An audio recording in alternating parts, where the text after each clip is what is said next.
Hello everyone, मैं doctor Sangeeta कुमारी, स्त्री प्रसूति एवं बांझपन रोग विशेषज्ञ हूँ। आज हम लोग बात करने वाले हैं कि यूरिनरी ट्रैक्ट इन्फेक्शन क्या होता है, क्या कारण है, क्या लक्षण है और क्या इलाज है।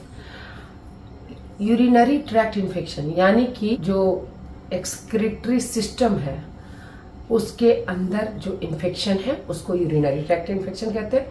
अगर केवल वो पेशाब की थैली यूरिनरी ब्लैडर तक सीमित है तो उसे लोअर यूरिनरी ट्रैक्ट इन्फेक्शन कहते हैं। अगर वो बहुत पुराना है आपका इन्फेक्शन, या फिर अगर आप प्रेग्नेंट हैं, या फिर आप बीमार हैं, कमज़ोर हैं, आपकी इम्यूनिटी लो है और आप बहुत दिनों से यूटीआई से ग्रस्त हैं और अपना ट्रीटमेंट नहीं ले रहे हैं, तो अगर वो इन्फेक्शन ऊपर चढ़ जाए यूरिनरी ट्रैक्ट में और यूरेटर के थ्रू वो किडनी तक पहुंच जाए तो पाइलोनेफ्राइटिस हो जाए और उसको अपर यूरिनरी ट्रैक्ट इन्फेक्शन कहते हैं। यानी कि अगर सिस्टाइटिस है तो लोअर यूरिनरी ट्रैक्ट इन्फेक्शन है, अगर सिस्टाइटिस है लोअर यूरिनरी ट्रैक्ट इन्फेक्शन है, और अगर वो पाइलोनेफ्राइटिस है तो वो अपर यूरिनरी ट्रैक्ट इन्फेक्शन है। अब आप ये पूछेंगे इतना डिटेल में आपको जानने की जरूरत क्या है, क्योंकि लक्षण अलग अलग है और इलाज अलग अलग है। अगर आपका लोअर यूरिनरी ट्रैक्ट इन्फेक्शन है तो आपको क्या लक्षण हो सकता है? बार बार पेशाब आना, जल्दी जल्दी पेशाब लगना, अर्जेंसी लगना, मतलब कि कोई बाथरूम में है और आप दरवाज़ा पीटे जा रहे हो कि जल्दी से बाहर निकलो प्लीज़, मुझे भी यूरिन पास करने जाना है। और फिर उसके बाद से इनकॉन्टिनेंस, स्ट्रेस इनकॉन्टिनेंस, मतलब छींक खांसी के साथ आपको थोड़ा सा पेशाब का लीक हो जाना, या ट्रू इनकॉन्टिनेंस जिसमें कि आपको बकायदा पेशाब कपड़े में जब तक हो जा रहा है और आपका अंडर गारमेंट्स गीला रह रहा है, आप समझ नहीं पा रहे हो कि ऐसा क्यों हो रहा है। अगर आपके पेशाब क्लाउडी, मतलब पूरा क्लीन नहीं होके थोड़ा झाग वाला, क्लाउडी बादल की तरह रंग वाला, या येलो डिस्कलरेशन का है, या फिर आपका फ्रैंक उसमें खून आ रहा है, रेड डिस्कलरेशन का है, तो पेशाब में खून आना भी एक लक्षण हो सकता है, ये सिस्टाइटिस का। लेकिन अगर आपका इन्फेक्शन ऊपर तक पहुंच चुका है, किडनी तक पहुंच चुका है और आपका पाइलोनेफ्राइटिस हो चुका है, ऐसे हाल में आपको बुखार के साथ उल्टी होना, लोइन रीजन में दर्द होना, या फिर आपको उल्टी के साथ बुखार हो सकता है और किडनी वाले एरिया में, रीनल एरिया में आपको दर्द हो सकता है।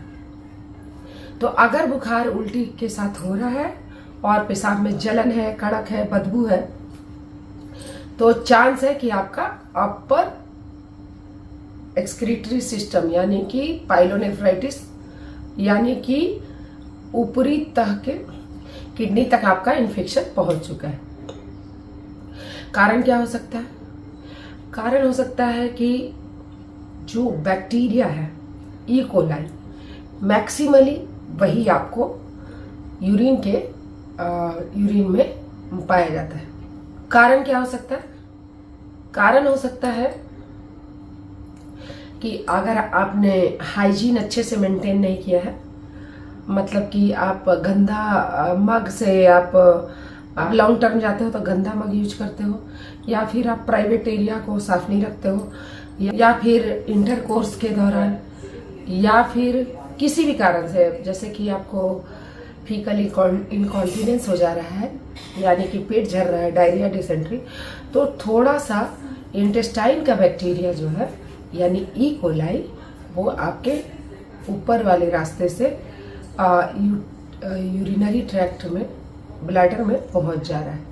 अब अगर आप प्रेग्नेंट हैं तो ये और मुश्किल है, क्योंकि प्रेगनेंसी में एक हार्मोन, प्रोजेस्टेरोन हार्मोन निकलता है जो यूरेटर के पेरिस्टाल्टिक मूवमेंट को कम कर देता है, जिसके कारण यूरिन जो है वो स्टैग्नेंट रहता है, एक जगह स्थिर रहता है, और बहुत देर तक स्थिर रहने के कारण उसमें इन्फेक्शन लग जाता है। तो ये हम लोग इसका क्या ट्रीटमेंट करते हैं, इसका जांच होता है कि अगर आपको यूरिन में पस सेल के अलावा ल्यूकोसाइट्स के अलावा नाइट्राइट्स पाया जाए तो 100% चांस है कि आपको यूटीआई है, और इसके लिए आपको ट्रीटमेंट की ज़रूरत है। डॉक्टर कैसे पता करेंगे कि आपको इन्फेक्शन है? वो कुछ टेस्ट लिखेंगे, जैसे रूटीन एग्जामिनेशन ऑफ यूरिन लिखेंगे, जिसमें आपको